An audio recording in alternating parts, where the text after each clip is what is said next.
Capítulo 5. Y fue entonces cuando Martín Villalta apareció. Nadie allí lo conocía. Tampoco el hacendado Castro. Venía en un brioso caballo alazán. Pero no era campesino ni sabía gran cosa de cultivar la tierra. Por esos años vivía de cazar lagartos, cuyas pieles curtía y almacenaba para exportarlas luego. Poseía ese especial sentido de la tierra que no tiene el simple campesino ni conoce el aldeano, pero que, más grande o más pequeño, está en el montañés, en el pastor y en el sabanero de las pampas, anchuroso, profundo y ajeno al espíritu utilitario. Lo terrígeno por lo terrígeno, olfato de animal y espíritu de vagabundo, unidos a lo vegetal por un cordón inconsciente. No era de contextura exactamente robusta ni muy alta, mas se lo veía fuerte por lo nervudo de sus brazos y se le adivinaba una ancha sensación de calmosa seguridad en sí mismo en los ojos, de color gris como piel de ratón. Con su llegada la mayoría sintió sobresalto y disgusto pensando que otro extraño en las abras implicaría tal vez una nueva calamidad. ¿Qué se traería entre manos? ¿Estaría en relación con don Ambrosio? Los primeros días había dormido en la casa de la hacienda y esto lo hacía muy sospechoso. Después había entrado en arreglos con Ñor Coto para que le diera posada y ahora pasaba las noches en su casa y le pagaba por el pasto para su caballo.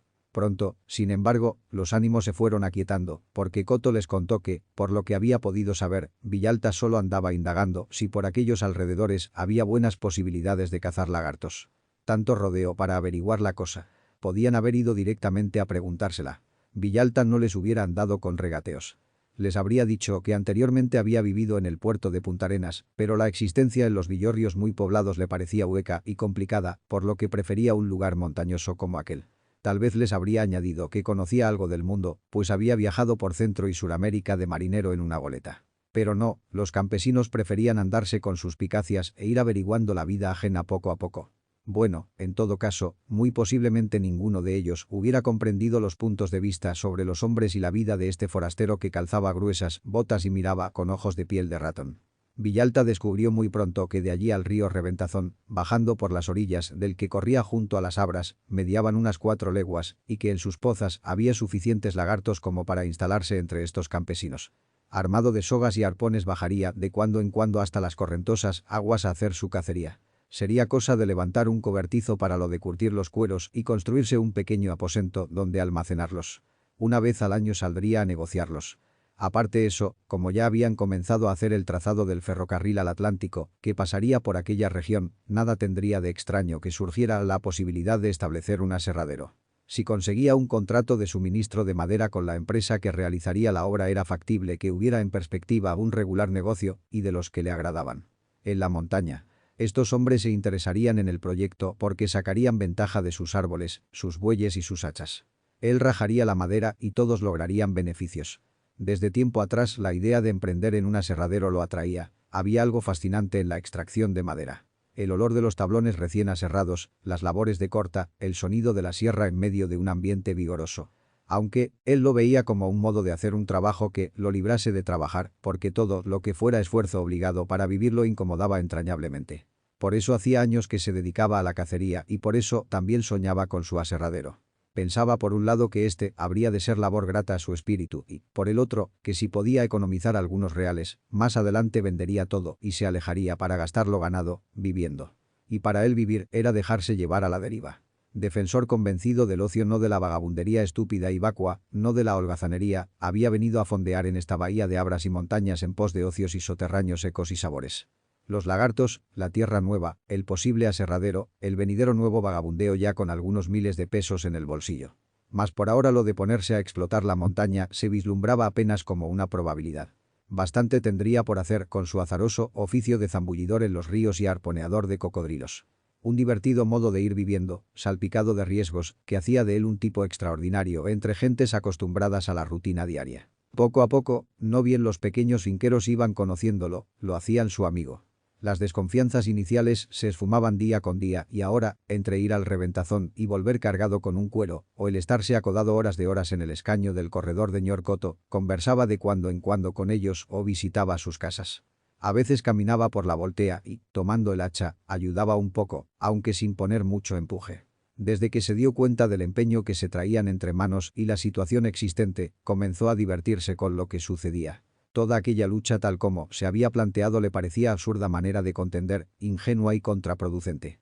Sin embargo, no sintiéndose parte fundamentalmente interesada en la supervivencia de las Abras, se abstuvo de mover ni un dedo.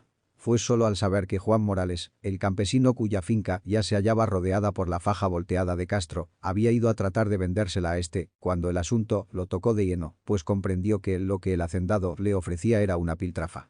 100 pesos. Sintió indignación. Y esto significaba en un carácter relampagueante como el suyo que en lo futuro los Abreros lo tendrían de aliado. Vino a conversar con Juan Morales y le compró por 500 pesos su finca, que era precio, si no muy bueno, si el que podía pagarle y mucho más humano. No pudo convencer al labriego de que no cediera y, como hubiera sido lastimoso que Castro le robara su pedazo, se lo dejó él, a pesar de que no le interesaban ni el terreno ni el ganado, únicamente para que Morales regresara a la meseta satisfecho de su esfuerzo en la montaña. Martín tenía algún dinero y no le importó invertirlo en una forma inesperada que muy probablemente ninguna utilidad le habría de reportar a él, nada habituado a la actividad ganadera. Sí, era un hombre que no buscaba la pelea, pero le agradaba. Es extraño, le dijo más tarde Ñor Coto, que usted haya comprado, cuando ha visto lo que está pasando. Nosotros tal vez tarde o temprano vamos a tener que venderle por cualquier cosa a don Ambrosio. Y usted tendrá que hacerlo también, perdiéndose unos 400 pesos. Villalta sonreía. ¿Lo cree usted así? ¿Cómo que si lo creo así? ¿No ve que los peones y los indios de don Ambrosio nos llevan mucha ventaja ya? ¿No le han dicho que se está pensando en no seguir adelante con nuestra faja de Abra porque se va viendo que los meses que llevamos volando hacha han sido perdidos? No me diga, Ñor Coto, no me diga. ¿Y ustedes piensan aflojar tan fácilmente? Todavía lo estamos dudando, todavía la fuerceamos. Pero, ¿qué remedio nos va a quedar? ¿Machetear a don Ambrosio? Con eso solo ganaríamos que viniera un piquete del interior a llevarnos presos y adelantar nuestra perdición. Pues yo, por mi parte, no le temo a ese individuo. Que trate de perjudicarme y verá cómo le respondo. Pero, don Martín, ¿no le han dicho la última novedad? Dicen que el hombre va a quitar el puente que hay del lado de acá de la hacienda, el del río Pavones, para que nosotros no podamos seguir pasando para afuera por su propiedad. No, mire, Ñor Coto, usted y yo no nos entendemos, por lo que veo. Sepa que el día en que ese individuo hiciera eso, si yo necesitara pasar haría otro puente, que él no se atrevería a quitar, porque sería mío. ¿Qué no se atrevería, dice usted?, contestó el campesino, sorprendido de la actitud de Villalta. Así como se lo digo. Y es que si él tiene su pistola, yo tengo la mía.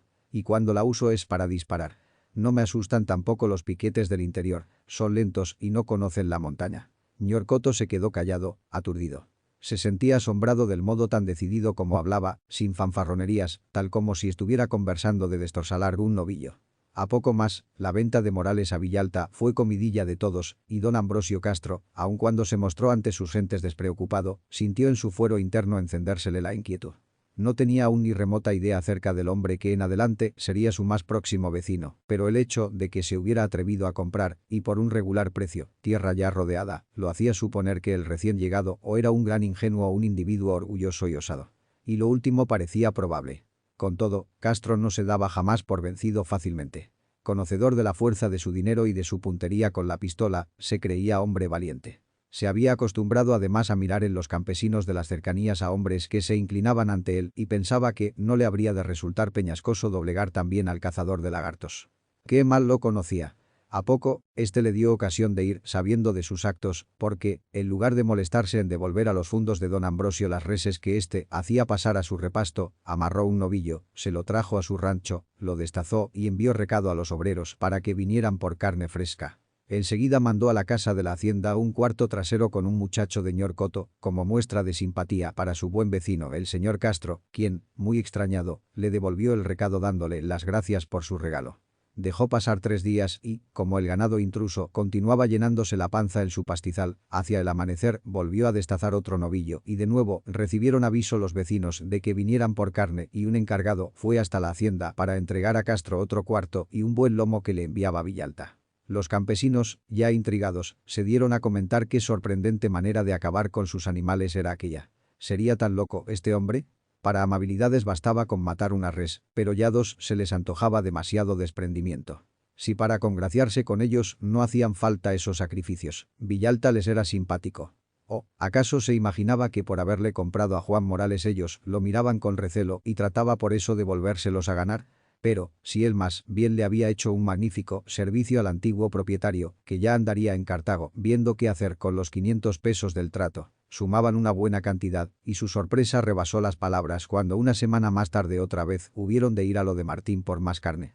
Cabalmente por aquellos días la consternación de los obreros había llegado al colmo, al notar la desaparición de 3 novillas que estaban para parir y que posteriormente hallaron del lado de la hacienda, pero llevando ya el fierro recientemente impreso con la A y la C del mal vecino. Y, al ir a reclamarle la propiedad de los animales, este sostuvo que le pertenecían y se negó en redondo a devolverlos. Era ya el robo descarado, y no por lo que para él significaran las vaquillas, sino como aviso de que podía ir más lejos si le daba la gana. Con aquello los atribulados hombres se vieron obligados a redoblar la vigilancia y, apenas olfateaban la falta de algunas reses, corrían presurosos a través de la montaña y la sacaban hasta lo suyo antes de que por equivocación o por ladronería, que no lo sabían de fijo, los peones de Castro les pusieran el fierro. La vida se estaba haciendo imposible. Menos mal que ahora este loco de Villalta les andaba regalando la carne a mano abierta. Caray, había hombres tan raros en el mundo. Por su parte, don Ambrosio creyó cuando por primera vez recibió el tasajo que Martín Villalta quería ganárselo de aquel modo y se dijo: el hombre es un pobre diablo. Y se rió a mandíbula batiente. Pobre cazador de lagartos, como no entendía de ganado encontraba más fácil deshacerse de él para amistarse con la hacienda y ver si así, merced a miserables regalos, lograba conmoverlo. Y el gordinflón se pasaba la lengua por los alrededores de su boca, del regosto que pensaba estarse dando. Cuando días después nuevamente llegaron con otro carnoso presente, siguió pensando lo mismo, pero una espina de duda le comenzó a punzar. ¿No habría debajo algo que todavía no lograra entender, pero que pudiera llevar a un fin premeditado por el momento fuera de su comprensión? Bueno, allá el tal Villalta. Que no se imaginara que él, Ambrosio Castro Valladares, iba a ser cogido como un bobalicón en alguna red oculta, no señor. Mas ya con el tercer regalo el magín del hacendado se dio a girar como rueda de molino, en busca de una solución, porque, pensó, ya esto no podía llamarse ingenuidad o artimaña, sino estupidez pura, o algo peor. En sus cavilaciones estaba cuando una mañana se le acercó uno de sus peones y le dijo: «Hombre, don Ambrosio, ¿sabe que los animales que pasamos allá hace 2 semanas no se han vuelto a ver por aquí? ¿Cómo que ese Villalta no se preocupa por sacarlos de lo de él?» Oyendo esto el rostro se le puso lívido. Todavía no estaba seguro, no, sería demasiado atrevimiento.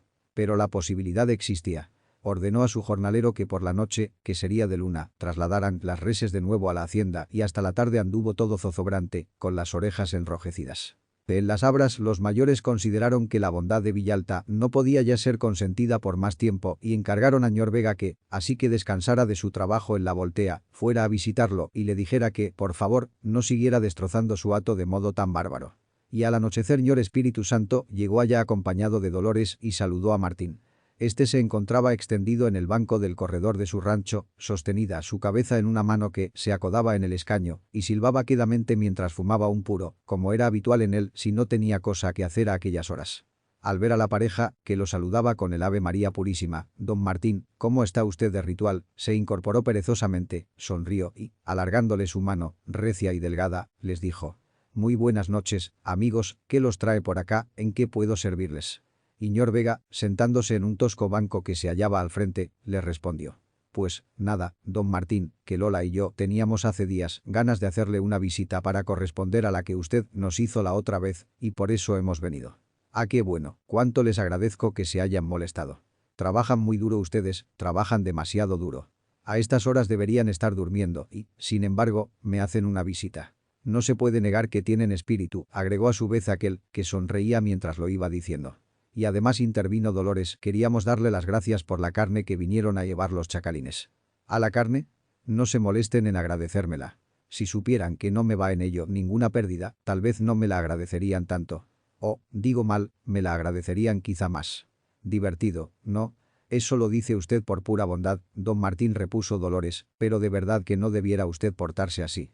En los ranchos hemos estado platicando de esa carne y todos estamos de acuerdo en que no debe volver a matar sus animales para regalárnoslos a nosotros. ¡Qué barbaridad! Nosotros», prosiguió ñor Vega, «tenemos nuestro propio ganadito y además destazamos de cuando en cuando saínos y otros bichos de la montaña. No es necesario que usted se sacrifique tanto». Y se acariciaba con el dedo su mostacho mientras que los plomizos ojos de Villalta relucían de malicia gozando interiormente. Y ya no pudo más y estalló en una sonora carcajada. «Pero ustedes sí que son benditos. ¿No han acatado que los novillos que destacé no eran de los míos?». El gesto de boba sorpresa que hizo ñor Vega. Los ojos que abrió Dolores. Inmediatamente después la mujer vio claro, en el instante en que Ñor Espíritu Santo preguntaba, todavía dudoso. Entonces, Villalta, ¿de quién eran? De nosotros, por supuesto que no. Pues claro que no, eran de Ambrosio Castro. Y continuaba riéndose. ¿Quiere un puro, Ñor?, preguntó luego, sacando de su bolsillo uno y alargándoselo. El campesino, cejijunto y aún lleno de sorpresa, estiró la mano y lo cogió, y enseguida lo encendió en el de Villalta. Por fin exclamó. Bueno, don Martín, le digo a usted que eso no me parece bien hecho, y ahí perdone mi franqueza. No, si a mí me gusta la franqueza. ¿Por qué no le parece bien? Dolores, en cambio, se había dicho ya que tal proceder era digno de un hombre como hubiera querido que fuera Ñor Vega. Se lo voy a decir en pocas palabras, dijo Ñor Vega. Usted sabe que hay que respetar lo ajeno, porque lo de cada uno es de cada uno, no hay caso. Si le robamos a Castro justificamos sus robos. ¿Con que sí? Muy bien. Yo no he tocado lo ajeno. Me he cobrado, sencillamente, el pastizaje de los animales de Ambrosio Castro. De seguir sus reses aquí tenga usted la seguridad de que una vez por semana haré el cobro con mi propia mano, un poquito caro, lo reconozco, pero la culpa no es mía, sino de él, que me las ha traído sin contratar previamente conmigo el pasto, ¿me comprende, Ñor Espíritu Santo? Y volvía a reír. Es usted un hombre muy raro, don Martín. En verdad que parece tener razón, pero, sin embargo, yo no podría hacerlo. No creo en eso de ladrón que roba a ladrón, qué sé yo, uno tiene su conciencia y no me gusta que me remuerda. Yo también tengo la mía, amigo, de eso puede estar seguro, y tampoco me gusta sentir remordimientos. Pero sucede que entre usted y yo hay modos de juzgar las cosas muy distintos. Mejor dicho, entre todos ustedes, los finqueros viejos, y yo. Por lo visto, para usted la conciencia significa dejarse amolar por otro sin tratar de amolarlo a su vez. Vea usted lo que ha venido sucediendo aquí. Un individuo con dinero pretende arrebatarles lo de ustedes cercándolos, les envía su ganado furtivamente a sus potreros, les saca el de ustedes y lo lleva a sus pastizales para enloquecerlos y hasta se deja robarles algunas novillas y alega luego que son de su pertenencia. El juego se ve clarísimo. Todos, sin duda alguna, concuerdan en que este personaje es un sinvergüenza redomado a pesar de su carácter zalamero y, no obstante, en lugar de buscar al bribón y herirlo a él y enfrentársele a él directa y personalmente, siendo como son personalmente más fuertes porque suman más, se empeñan en querer luchar contra su dinero y su poder económico trabajando como alucinados para llegar de primeros a un lugar donde, sin duda alguna, las monedas de Castro llegarán antes. ¿No han visto cómo su cuadrilla de indios ya les lleva su buena delantera? La idea de salvar el desfiladero no era del todo mala, pero su realización va resultando imposible. Más sencillo hubiera sido ir directamente al grano, en este caso el cuerpo de Castro. ¿O es que creen que este asunto es entre caballeros? No, señores. Tarde o temprano, por ese camino, Castro habrá de derrotarlos porque es un taimado. Y para un taimado, otro. No hay más remedio. Aquí se calló Villalta, que parecía sinceramente consternado, y Ñor Vega, pensando lo que iba a decir durante unos momentos, le preguntó luego. ¿Me quiere dar a entender que debimos haber antes que nada matado a don Ambrosio? No crea usted que no, si por la cabeza nos ha pasado la idea a muchos de nosotros. Bueno, si usted así lo dice, le respondo que sí, aunque no habría sido necesario tanto. Lo de matar se deja siempre como último recurso. Por lo general un hombre como Castro prefiere retirarse antes. Carambas, don Martín, habla como si hacer una muerte no tuviera importancia. Recuerde que el mandamiento prohíbe quitar la vida, no hay caso. Vamos, vamos, hombre, pero, ¿no se da cuenta de que si de mandamientos se trata hay dos más, uno que manda no codiciar los bienes ajenos y otro que ordena no robar? Dolores lo escuchaba como si bebiera agua fresca. Es cierto, don Martín, pero cada uno debe responder de sus crímenes ante Dios. Él es quien castiga. Lo dice la Escritura, ¿no ve? Pues no señor, no señor. Antes que todo debe responder cada uno ante los hombres. Esto lo digo yo. Y en este caso tenemos por un lado un mandamiento y por el otro dos. Son dos contra uno, y aunque fueran solamente uno enfrente del otro suficiente razón habría para decir. Bueno, si este hombre viola un mandato y me roba, yo violaré otro y me defenderé. Aunque, como le digo, no hubiera sido ni será necesario llegar a tanto, ya lo verá. Y por este derrotero la conversación fue alargándose. Villalta, muy por lo contrario de Ñor Vega, raras veces mencionaba a Dios y cuando lo hacía se notaba que la idea no tenía en él mucho arraigo. Si hablaba de mandamientos y principios morales era porque significaban para él realidades humanas. Aparte eso, no existía otro idioma con que darse a entender al Ñor y le llevaba el corriente. Bueno, Martín, a su modo, era un religioso. Había un algo profundo y ascético en su vida de vagabundo cazador de lagartos que lo hacía semejarse al monje sincero de vida contemplativa. solo que su monasterio se hallaba en todo y su contemplación iba hacia el bejuco enroscado al tronco añoso, al varoso zumo de la tierra y al cristal de los ríos. Sí, Villalta era un solitario que, no obstante, necesitaba a su alrededor el contacto más o menos cercano de algunos hombres con los cuales sentirse solidario, porque también había en él un poco de caballero andante buscador de inesperadas rutas. Aunque no lo atormentaba la idea de Dios, sentía en su adentro y en su derredor algo inefable que lo impelía a lo extraordinario. Zambullirse en un remanso del río Reventazón en pos de rastros y cuevas de lagartos, a los que a veces amarraba con sus sogas por la cola llegándose hasta ellos, no era asunto para dejar frío a cualquiera, y él lo hacía como el hachero corta un tronco o el niño arrea una vaca. Un día de aquellos acababa de matar un hermoso jaguar enfrentándosele cuchillo en mano, ayudado de una rama. Por allí andaba la recién curtida piel. Pero era el último en creer que su manera de vivir significaba intrepidez. Él lo solía decir.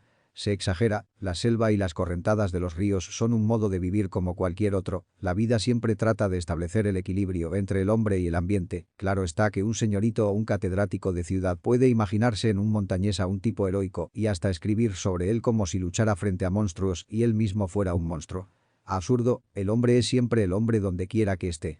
Se puede morir trágicamente, ese es el riesgo, se puede sufrir y chocar con dificultades importantes, pero el que está en una vida así, sin darse cuenta, se agiganta, creo que es el que menos puede imaginar que se halla haciendo el papel de osado. En realidad es un hombre, el mismo de siempre. En las ciudades y aldeas hay tal vez más obstáculos y más luchas que enfrentar, solo que estos no se ven porque son muchos y no tan dramáticos. Sin embargo, nadie cree que un individuo de ciudad albergue dentro de sí a un ser prodigioso. Lo mismo, digo yo, es en la montaña, en el mar y en cualquier otra parte. Allí mismo se lo expresaba a Ñor Vega a propósito de la pelea con don Ambrosio. Fíjese usted en que lo más duro no es la montaña, sino el hombre. Aquella es indefensa. Sí, tiene sus peligros. No es agradable encontrarse una toboba arrodajada en un bejuquero ni vérselas con un puma enfurecido. No todos son pájaros de colores y guarias en las cumbres de los árboles, ni pececillos espumosos en el agua. Está el demonio de la lluvia y los mosquitos. Se puede morir bajo un árbol que se viene abajo antes de tiempo, como el hijo de Miranda, o cortarse un pie de un hachazo como Rafael Leitón, o perecer en los cuernos de un novillo chúcaro como la hijita de los Vázquez. Se dejan a menudo los huesos en la tierra porque ella cobra su precio. Pero vea usted quiénes han salido perdiendo aquí a la larga. Los ríos y las montañas. Ustedes los han herido con sus hachas y sus puentes. Ellos han tenido que ceder terreno a los pastizales y el ganado. Los animales salvajes han debido alejarse frente a sus escopetas y cuchillos, en tanto que ustedes tienen sus casitas bien entejadas. La selva se ha venido pudriendo bajo las plantas de los hombres mientras los hombres ven crecer a sus hijos y a sus reses y saben venerar a sus difuntos. ¿Dónde estaba el peor enemigo? En ustedes mismos, los hombres, en nosotros. Uno de nosotros ha llegado a echarlo todo a perder. Ambrosio Castro. Es verdad, exclamó Dolores, todo puede sobrellevarse, menos un mal vecino. Si no hubiera sido por ese desgraciado esto andaría mejor. Exacto. Pero usted, Ñor Vega, y los demás se contentan con rogar a la providencia y botar árboles en dirección al desfiladero, y eso no está bien. Le he oído decir que tener a Dios con uno es ser bueno y no dañar a nadie, y eso puede ser así a condición de que ser bueno implique algunas veces proceder como un demonio. Porque han de saber ustedes que el mundo está hecho de buenos y felones, y a menudo, con todo, y que uno tiene sus principios morales, hay que empuñar las armas para oponerse a la felonía. Sí, señores. De lo contrario lo peor termina por vencer, y eso está mal. Lo mismo digo yo. Así es, afirmó Lola. Y Ñor Vega, en cambio, se mantenía callado. Capítulo 6. El día siguiente fue un día bueno. La naturaleza parecía haberse puesto de acuerdo para festejarlo, porque al salir el sol el cielo se teñía de un color rosado que se anidaba en los ropones de las nubes y se difundía hacia la tierra, barnizando las lejanías con suavidad como de mejilla de niño. Todo brillaba. Más tarde, bajo la claridad esplendente, el viento bamboleaba los árboles, y los pájaros, más que nunca, cantaban jugando a perseguirse de rama en rama. Y fue un buen día porque, al recibir Ambrosio Castro a las 7 de la mañana los 3 cueros curtidos que le enviaba su vecino Villalta y examinarlos extendiéndolos sobre el piso de su casa, notó con todos los ojos la A y la C de su propio fierro, por lo que su semblante enrojeció en tanto que su mano barría torpemente el sudor de su frente. Había comprendido que en lo futuro se le habría de atravesar un hombre que debía de ser, como río crecido, difícil de vadear. Bien conocía Martín a sus semejantes. ¿Qué se le daba saber que con aquel envío le estaba avisando a Castro que se anduviera en adelante con cuidado y que así este sería más precavido y peligroso? Él estaba seguro de que, a pesar de su pistolón, era un cobarde. Resultó muy divertido escuchar de labios del campesino que llevó su regalo al hacendado que éste de veras había dicho con ira. Ah, ese demonio de Villalta, pero me las pagará. Se convencería muy pronto ñor Vega de cómo él, Martín, no había fallado en su pronóstico. Y es lo cierto que cuando más tarde el abrero lo supo, sonrió para sus adentros muy complacido y admirado. De veras que es un diablo el hombre, se regocijó, mientras Dolores empezó a bailar por la cocina y a reír como trastornada. Un regocijo tan hondo de los dos que sería difícil llegar hasta el lugar desde el que les brotaba en sus espíritus. Ñor Vega, como Dolores y como los demás compañeros de fatigas, comenzaba a creer, y ya verdaderamente, en la final victoria. ¿Cómo? ¿De qué extraña manera vendría? No lo podría decir. Bastaba conversar una sola noche con Martín y mirarle su amplia sonrisa de animal despreocupado y dueño de su propia fuerza. Ese día el trabajo en la voltea ya no fue tan intenso. Se comprendía claramente que ellos ya no creían más en lo que hacían. Bueno, si desde tiempo atrás proseguían trabajando porque eran tercos y no querían darse por derrotados, pero en sus corazones no ignoraban su derrota. Ahora creían en Villalta. Ñor Vega lo fue diciendo. Por ahí de las 12, cuando el sol restregaba su caliente brazo en los sudorosos cuerpos, soltó lo que toda la mañana había venido guardando. Lo hizo como, avergonzándose de sí mismo y sintiéndose culpable personalmente de acabar ahora, después de tantos meses de volar hacha, reconociendo que había sido innecesario malgastar tanto esfuerzo. Dijo: «Muchachos, manos, será mejor que no sigamos con esto. Y, eso, no ha sido vos, Espíritu Santo, el que nos has alentado más en esta cosa», le respondió ñor Eustaquio Leitón, que a su lado se encontraba, aunque se adivinaba fácilmente que esperaba la frase. «Qué sé yo, mano, en realidad fue Dolores la que más se empeñó, y tu mujer, y la tuya, ¿se acuerdan? Y no las culpo. Todo ha sido con una idea, y ha estado bien, pero, ¿qué carajo? Ahora será mejor parar la voltea. Don Martín dice que es inútil que continuemos, que de todos modos don Ambrosio va a llegar primero. Don Martín, y ñor Espíritu Santo no hallaba sendero para decir de una vez por todas que confiaba en Villalta. Mas poco a poco lo vino encontrando. Ese pisuicas me ha aconsejado que no nos jodamos más. Él no se va a dejar encerrar por don Ambrosio. Creo yo que se va a jalar alguna buena. Se ve que es muy hombre, correa que nos revienta. Será mejor dejarnos de esta vaina y rodearlo a él en lo que haga. No hay caso. ¿Apoyarlo? Ajá, eso es, apoyarlo de lleno. Dolores me dijo anoche que eso es lo que debemos hacer ahora, ir del brazo con él, por si nos necesita. Y se golpeteaba el bigote. Se notaba que se sentía descargado de una enorme responsabilidad. Los demás obreros lo estaban ahora rodeando todos en grupo, mientras lo escuchaban. Quien respondía de allí en adelante sería Villalta. Don Martín, como ellos le decían, apechugaba en lo futuro con la salvaguardia de las tierras. Jesús, aquel hombre debía de tenerlas todas consigo, cuando se atrevía a meterse en líos con don Ambrosio. Acababa de darle 3 cuerazos en la cara y andaba tan despreocupado como si tamaña broma nada significara. Pero, ¿qué diablos será lo que va a hacer? ¿Cómo va a impedir que la indiada siga botando palos? No, ¿será que piensa darse de balazos con todos ellos? ¿O quemar la casa de don Ambrosio? ¿Un hombre solo contra tantos? No puede ser. No está solo. Por eso es que debemos acuerparlo. Es nuestra conveniencia. Y Vega, atajando la racha de opiniones. No, creo que don Martín ni va a volar bala ni quemar casas ni matar a nadie. Él dice que eso sería lo último y no va a ser necesario. Y por allí siguieron. Ellos, cuando se daban a platicar, eran largos como canto de majafierro.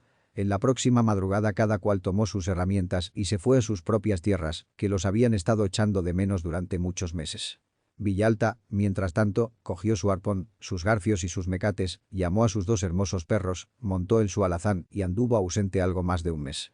Volvió cuando ya los finqueros empezaban a desconfiar de sus palabras y el trabajo de voltea en lo de Castro estaba por llegar a la garganta de montaña que tanto le significaba. Encontró a la gente desalentada. Solo Dolores había estado segura de que regresaría muy pronto. Al verlo de nuevo, lo saludó y con su campaneante voz le dijo: «Don Martín, cuánto gusto de saludarlo. Usted otra vez por aquí, qué bueno. ¿Ya vio cómo van los trabajos de don Ambrosio?» «Sí, ya lo vi». Y, mirándola directamente a los ojos, agregó: «Pero esta semana se van a acabar». Por la noche Martín atravesó la montaña que lo separaba de la hacienda y, huroneando por los alrededores del río junto al que las familias de indios tenían sus ranchos, se llegó hasta uno de estos, entonces totalmente envuelto en silencio, y golpeando a su tosca portezuela de cañas hizo levantarse a las 4 personas que estaban adentro. Un indio viejo, 2 jóvenes y una india cuya edad nadie podría haber descifrado. Él sabía algunas palabras de su dialecto y como pudo, logró hacerse entender del anciano, que lo miraba ceñudamente azorado y se negaba a contestar ni un monosílabo. Quería, le explicó, hablar con un indio que supiera castellano. El viejo salió al momento y al poco rato volvió con otro indio añoso, tan mustio y desconfiado como lo eran todos, y entonces Villalta les advirtió que él era una autoridad del gobierno y estaba encargado de enlistar a hombres para una guerra en la que se necesitaba a todos los individuos aptos para tomar armas. Que le dijeran de inmediato cuántos jóvenes disponibles se encontraban con ellos, porque muy pronto habría de pasar una patrulla del ejército a reclutarlos. Finalmente, Martín quedó de volver la noche siguiente por los datos que les acababa de exigir, que deberían tenerle listos en 24 horas. De lo contrario se vería en el caso de proceder con toda severidad. De regreso, traía consigo un arco de recia madera de palma y varias flechas que le había regalado el anciano indio como demostración de obediencia. Aquellas gentes habían tragado fácilmente el cebo. Habituadas a sus montañas y ariscas frente a todo lo que sonara a gobierno, ya se encontraban en esos momentos conferenciando alrededor del anciano. Por la mañana, mientras pereceaba en el río, pescando a flechazos bobos y róbalos plateados, Martín divisó a las familias indígenas, desfilando apresuradamente una tras otra, envueltas en su cabizbajo mutismo, río arriba, para internarse en la montañería por oscuros y retorcidos senderos, rumbo a sus tierras lejanas y sus palenques de paja y caña brava. En lo sucesivo, sería cosa sencilla acabar con las pretensiones del hacendado. Él no hubiera querido tener que ser grosero con aquellos indefensos hombrecillos de rostro taciturno y había buscado esa mañosa manera de hacerlos alejarse. En adelante, si fuere necesario pelear, lo sería frente a hombres que no disparaban flechas, sino armas de fuego. Abrigaba la esperanza, casi seguridad, de que los peones de Castro no habrían de arriesgar su pellejo en lid con los inqueros, ya que no defendían nada propio. Mas, por si acaso, Martín trazó su plan. Creía poder contar con 4 hombres seguros de entre aquellos campesinos. Ñor Espíritu Santo, a quien, pese a sus ideas sobre el no matar, conceptuaba valeroso, llegado el momento daría la nota valiente. Detrás de él empujaba su valiosa mujer, a la que daba gusto escuchar por lo decidida y dispuesta a la guerra. Roberto Leitón, muchacho buen tirador y nada baladrón. Gerardo Vázquez, que no decía muchas palabras, pero daba la sensación de llevar muy bien puestos los pantalones, y por último uno de los cotos. Los demás no parecían buenos gallos de pelea, aunque posiblemente se encontrarían algunos más. No se podía juzgar a todos de buenas a primeras. Tal vez no habrían de ser indispensables, aparte de que muy posiblemente Ambrosio Castro se guardaría de encender conflicto a bala. Por lo que pudiera ser, vino y habló con los escogidos. No se había equivocado. Solo con Ñor Vega encontró dificultades. Los sentimientos del hombre no lo llamaban a emplear su escopeta. Empero, una vez que introdujo su azadón la palabra de Dolores echando tierra a favor de Villalta, consintió muy grave y severamente, y dijo que estaba dispuesto a acompañarlo en lo que fuere, siempre que la provocación viniera de los otros. Solo que el asunto se complicó. ¿Y quién ha creído aquí que Tata va a ir sin nosotros?, dijo uno de los muchachos Vega, todavía un niño, a quien el mayor, José, abrazaba sonriente. En esta casa, habló Fermín, somos un solo puño. A donde vaya Tata vamos todos. Mas nada sucedió. Como a Martín Villalta le gustaban las cuentas claras, por la tarde vino a conversar con el hacendado, que lo recibió pálido y visiblemente nervioso. Esta vez sí que no rió a carcajadas ni dio palmoteos en la espalda. Escuchó pacientemente lo que le exponía Villalta, quien por último dijo: ¿Acepta la paz, Ambrosio Castro, o prefiere usted la guerra? Bien, pero en este caso sepa que de ahora en adelante nos dejaremos usted y nosotros de cortar arbolitos. Ese es juego de mujeres. No, de ahora en adelante limpiaremos nuestras pistolas y escopetas y vendremos a tantear nuestra puntería en su barriga. Y así terminó la infancia de las Abras. Capítulo 7. Ahora, a 5 años de la llegada de Villalta, una cosa nueva y pujante estaba allí. El aserradero. La pesada rueda que lo movía giraba de continuo, barbotando las paletadas de agua y quejándose con su peculiar gemido de goznes y maderas. La sierra bajaba y subía mañana y tarde, día y noche, tajadeando la madera de cedro, campano, roble o zura, y lanzando serrín a diestra y siniestra entre el vaivén del carro pesadamente cargado con la tuca todavía medio verde. Se escuchaba el chirriar de los cables, tensos como cuerdas de violín, y a los tablones ya de la sierra recorridos y hermosamente jaspeados, los iban amontonando uno sobre el otro y los estibaban luego en las cureñas tiradas por bueyes, que los habrían de sacar leguas afuera por las brechas abiertas en el valle, hasta el sitio donde se entregarían a la compañía del ferrocarril. Villalta en poco tiempo había convertido la zona en semillero de actividad. ¡Qué movimiento en el hormiguero! No quedaba en los repastos un solo árbol de buena madera, de los que Ñor Vega había ido dejando intactos al hacer su finca. A todos los había devorado ya la sierra.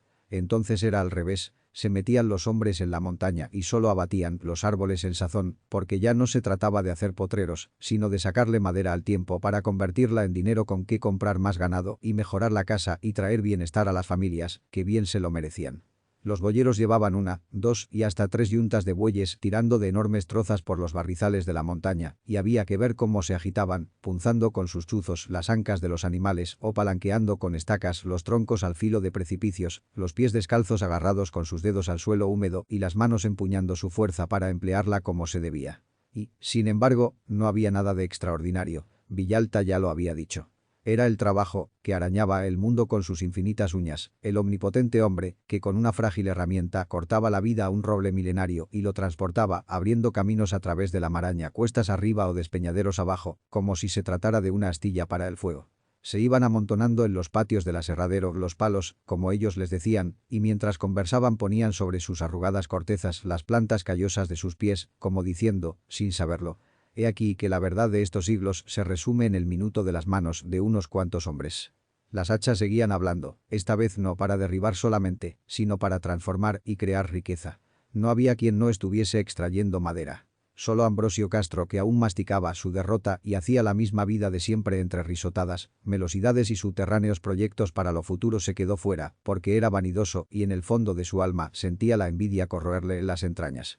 Ñor Vega no disponía de tiempo ni para pensar. Del trabajo volvía a comer y a tumbarse enseguida en la cama. Dos de sus hijos menores, por entonces, empezaban a trabajar a su lado, convertidos ya en muchachos musculosos. El mayor, José, hacía vida marital con una hija de los Leitones, con la que proyectaba casarse apenas pudieran ambos salir a Cartago para la ceremonia. Fermín, en cambio, ya no vivía allá. Un día de tantos dijo que se iba a buscar qué hacer en la construcción del ferrocarril. La madre le preparó un buen almuerzo y lo despidió con un abrazo muy cariñoso. «Déjalo que se vaya», le había aconsejado a su marido, «Fermín no sirve para vivir con nosotros. No es casero, tiene un carácter muy suyo y quiere mandarse solo. Él se abrirá su camino.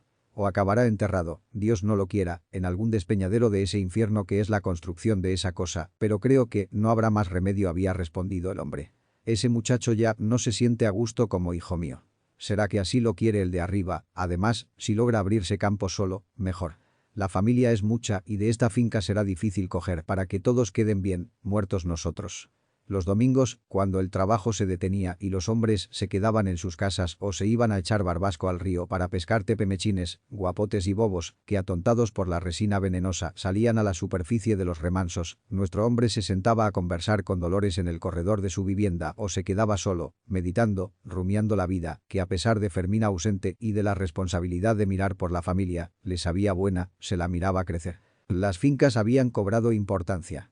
La madera producía entraditas que de cuando en cuando llegaban, con las que había realizado ya tantas cosas y habría de llevar a cabo aún más. El corral de las vacas era nuevo, bien cercado con alambre, y así el galerón de los terneros y el chiquero de los cerdos. A la casa le había hecho agregados y cambiado el techo, que ya se encontraba en malas condiciones. Todos dormían ahora cobijados como Dios mandaba y podían usar mejores vestidos, ya no harapos remendados, como antes. Hachas relucientes, cuchillos recién mercados, zapatones para los muchachos, no para él, que prefería seguir usando caites, ollas nuevas en la cocina, aperos para los bueyes y los caballos y tantas otras necesidades llenadas por fin. Pensaba además arreglar el camino a la casa. Y recordaba que Fermín, siempre Fermín, había neciado tanto con ese empedrado, para que se viera bonito. Qué muchacho, eternamente imaginando el modo de que las cosas lucieran mejor y cómo embellecerlas, pintando la carreta con 1000 garabatos de colores o encalando la casa. ¿Por qué sería así este hijo? No le interesaba realmente crecer ni mejorar, sino estar rodeado de cosas agradables. Estaba bien de vez en cuando decidirse a renovar un camino, cuando ya se contara con posibilidades, pero no vivir continuamente con los ojos puestos en lo bonito. Así se perdía el tiempo. ¿Por qué, mientras José cortaba 2 árboles, Fermín, que no le iba en zaga como muchacho forzudo, solo volteaba uno? Claro, porque se había pasado las horas oteando qué orquídeas traía o cuál pájaro cantaba o dónde había una cueva de armado para venir en la noche a sacarlo con los perros, solo para divertirse. Sí, no era de asombrarse que se hubiera ido, qué lástima. Allí había que trabajar de firme, y luego el campesino se preocupaba de sus hijas, ya muy crecidas, y pensaba en una frase que le había escuchado a Dolores. «Cuánto me gustaría un nieto que fuera hijo de Villalta». ¿Cómo podía su mujer hablar así sabiendo que Martín tenía esposa y estaba construyendo una casa más grande y cómoda para traerla a vivir con él? ¿Qué ocurrencia era esta de Dolores?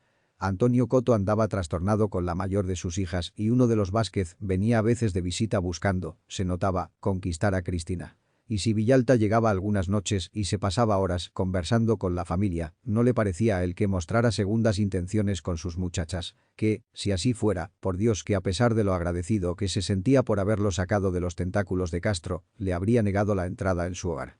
Más disgustado se puso la segunda vez que Dolores volvió a decírselo. «Pero mujer, ¿estás loca?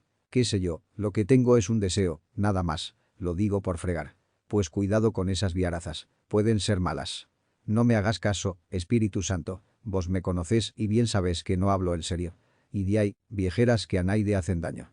«Sí, pero vos todavía no estás vieja. Para vos, hombre, quién sabe para los demás». Lola pasaba ya de los 40 y las arrugas comenzaban en su rostro a trazar su hidrografía y el cabello a encanecérsele. Había tenido que trabajar reciamente. Sin embargo, Ñor Espíritu Santo era sincero. Aún la veía hermosa y juvenil. Ella sentía por Villalta gran admiración y un especial cariño de buenos amigos. Él ejercía sobre su espíritu inevitable atracción. Había algo en aquel hombre que la subyugaba, al punto de que esperaba impaciente el momento de poder desocuparse para ir a escuchar su conversación en el corredor de la casa, lo que acontecía a menudo. El aserradero se había montado en terrenos de Ñor Vega debido a que el arroyo que atravesaba su abra, bajando de las colinas y desembocando en el río, había resultado ser el mejor para tomar de él el agua que moviera la rueda, por medio de una atarjea. Martín le había comprado una manzana de tierra donde edificó el galerón para la aserradora y quedó el patio en que los hacheros descargaban los troncos. Era cosa de caminar un corto trecho para ir de allí a la casa de los Vegas, y Martín tomaba café con ellos, descansaba a veces en el corredor o venía los domingos a pasar la velada hasta bastante tarde. Le agradaba la compañía de todos, pero sobre todo le encantaba Dolores. Añor Espíritu Santo se lo había dicho. «Tiene usted una mujer como hay pocas, ¿cómo me hace de bien conversar con ella?» Y esta complacencia en tenerla cerca, por completo inocente, nacía de su desenfadada manera de enfrentarse a personas y cosas, su agresiva frescura, su iletrada capacidad para comprender sentimientos y situaciones. Algo valiente y tenaz la sostenía y la hacía optimista. Villalta estaba seguro de que no había mentido la vez cuando le dijo que ella hubiera ido en persona a pegarle un tiro a don Ambrosio si la situación hubiera llegado a ser desesperada. Además, qué hermosa manera de cantar, se decía para sí, cuando la oía reír. Tintinea como un cenzontle. Dondequiera que estuviese los demás la rodeaban y eran como radios que partieran de su centro. Por su parte, ella había intuido en Villalta su aptitud nada ordinaria para ser hombre, rodeado de sus ecos y sus horizontes. Sí, ambos se llevaban muy bien, a pesar de que él poseía su propia soledad, donde se hallaba casi siempre más a gusto, y ella sus obligaciones, que la mantenían ocupada casi todo el día. Paso a paso, con fuerza que crecía solapadamente desde lo oscuro de su espíritu, la mujer de Ñor Vega, viendo y escuchando al cazador de lagartos, sentía la impulsión de tener algo venido de él, y como no hubiera podido ocurrírsele ser ella la madre de un hijo suyo, la imagen de arrancarle un nieto la vino poseyendo. Y se figuraba al niño moreno claro como él, con sus mismos ojos de piedra gris fosforescente, idéntica sonrisa y su nariz ligeramente aguileña. Se regodeaba meciéndolo en sus brazos, llamándolo Martín como su padre y haciéndole cosquillas en los diminutos pies. Y quizá cuando estaba muy atareada en la cocina se quedaba por momentos como alelada, y era que andaba fugitiva por el sueño de este hijo de Villalta. «Chocheras, chocheras, no hay duda de que la cabeza se me pone chúcara», se sacudía, pero la idea continuaba abejoneándole, reforzada o sugerida por lo que había venido observando. El interés que por él mostraba Magdalena, la mayor de sus muchachas, ya una moza graciosa y vivaracha de redondos pechos. Si Martín se sentaba en el escaño o tomaba café con ellos, Magdalena no le quitaba la vista de encima, bebiéndose sus palabras como si fuera una tonta, siempre que no apareciera por allí Ñor Vega. Entonces buscaba el modo de ausentarse para no hacerse traición.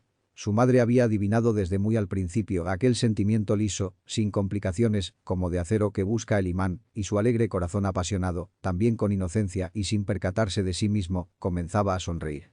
Aquella niña criada en las abras, haciendo una vida muy llena de animales y plantas, había aprendido el amor en los altos de los toros y los abrazos que los pájaros, cayendo a tierra, se daban en medio de su vuelo.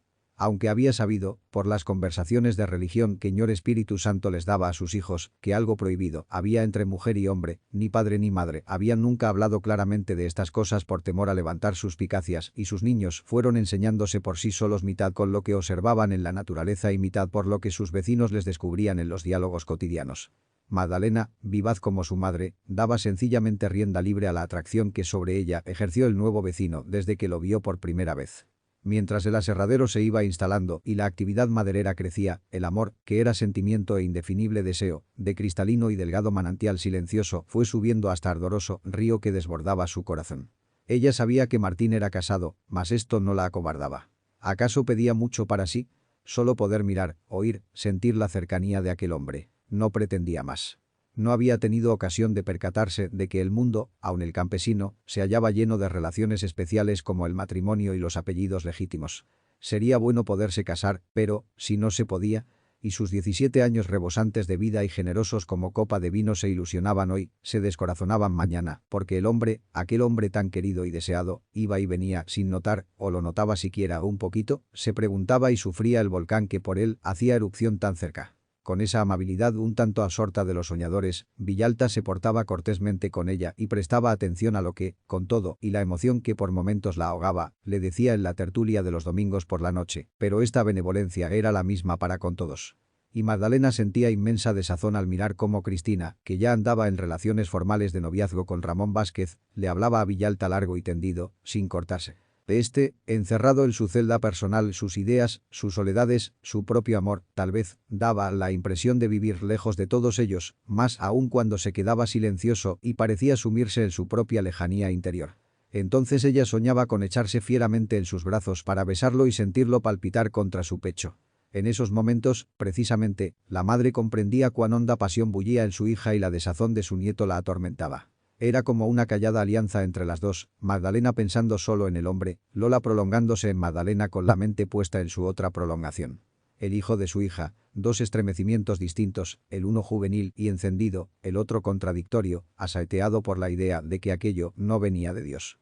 La madre, por instantes, se escuchaba a sí misma. Sí, es el demonio, ese extraño demonio de Villalta, que me tienta. Es el mal, como él aquella vez lo dijo, metiéndose entre el bien y haciendo también el mundo.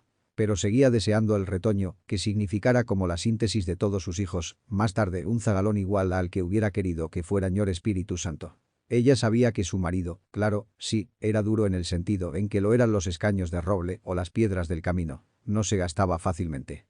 Nadie podía negarle su capacidad de afrontar la existencia de una manera valiente y de no desalentarse.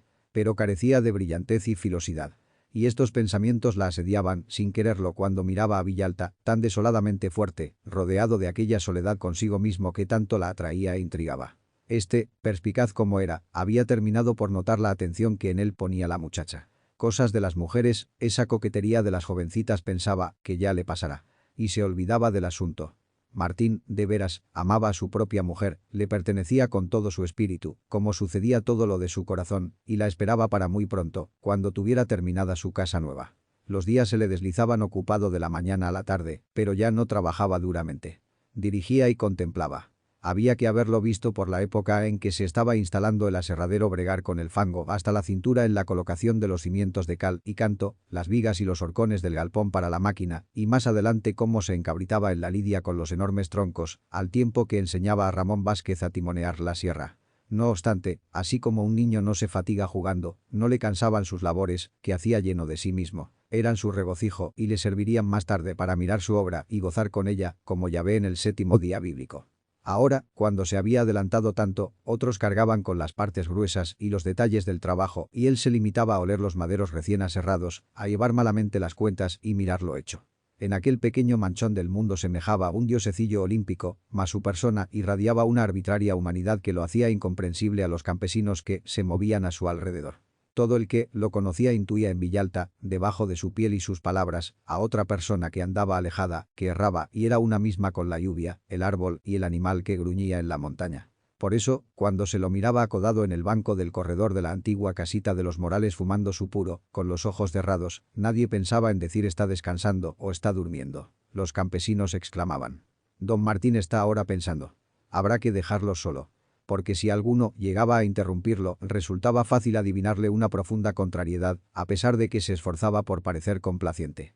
Y, sin embargo, no decían bien los vecinos. Martín en realidad no meditaba. Simplemente era. No estaba pensando, sino que se envolvía en un sopor, como si la piel y los huesos y los pensamientos y el sentir se le estiraran prodigiosamente hacia la circunferencia horizontal y multidireccional de las cosas, de manera que él mismo se trocaba en una cosa o éstas venían a ser con él una sola y larga presencia que se identificaba con la tierra. A Villalta le encantaba sentirse no hombre, sino ancha y extendida sabana, no punto, sino superficies sobre las superficies. Como si desapareciera de sí y todos los conflictos, las preocupaciones, el amor, la vida se le convirtiese en fino polvo de los caminos o en inefable algodón de los aires. Un olvido sin fin del propio ser para experimentar su otro ser extenso. Y mientras tanto, la chispa de su puro vigilaba, como un ojo anhelante, y el humo se expandía en suaves roscas apacibles que iban a copular con la noche, al igual que Martín copulaba con la raíz eterna de la vida. De estupenda vagabundería, ocio más allá de los ocios. De vez en cuando abandonaba la vigilancia del aserradero, montaba en su inquieto alazán y se marchaba al reventazón, de donde regresaba con un cuero de lagarto que curtía después por las tardes. Nadie entendía por qué empecinarse en seguir arriesgándose con tarea tan azarosa cuando su empresa maderera se veía andar sobre buenas monedas. Ñor Vega se lo preguntó. «Es una manía», mi amigo le dijo. «Así como usted se golpea su bigote o los caballos inflan su panza si les aprietan mucho la cincha. Se aburre uno a veces y no hay más que desaburrirse. Qué sabrosa es el agua». «Sí, don Martín, pero cualquier día lo tasajea un maldito lagarto». «¿Y qué? Muy justo sería», se burlaba. «Bastantes he despellejado yo. Bien haría un pariente en cobrarme los pellejos de los otros». No se podía con él. Añor Espíritu Santo, se le antojaba que discutirle era ponerse a roer una herradura queriendo sacarle alguna carne, y se alejaba diciendo para sus adentros que ese modo de considerar la vida le parecía sencillamente absurdo. El muy simplote no atinaba a comprender que Martín cazaba lagartos precisamente porque amaba demasiado a la vida.